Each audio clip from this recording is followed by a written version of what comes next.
নির্বাচনের কথা বলি, যদিও নির্বাচন 12 ফেব্রুয়ারি শুরু হওয়ার কথা, কিন্তু নির্বাচন কিন্তু 11 তারিখ থেকে শুরু হয়ে গেছে। এটা আপনারা শুনলে অবাক হয়ে যাবেন।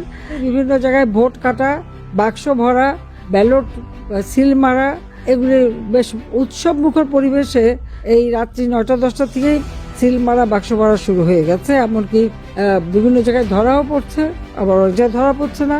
জামাতের কিছু লোক, যেখানে জামাতের সুবিধা জামাত করছে, যেখানে বিএনপি সুবিধা বিএনপি করছে, যে যার মতো সিল মেরে যাচ্ছে। কয়েকটা জায়গায় ধরা পড়ছে।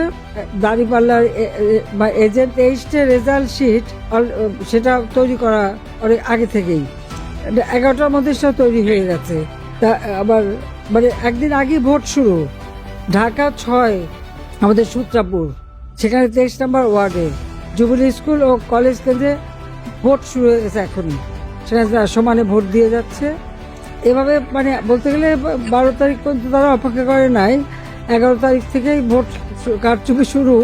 তা আমার প্রশ্নটা হচ্ছে যে 2018 নির্বাচনে আমাদের বদনাম দিল যে কি দিনের ভোট রাতে, আর বিএনপি এখন জেতার জন্য দিনের ভোট আগের দিন থেকেই শুরু করে দিচ্ছে।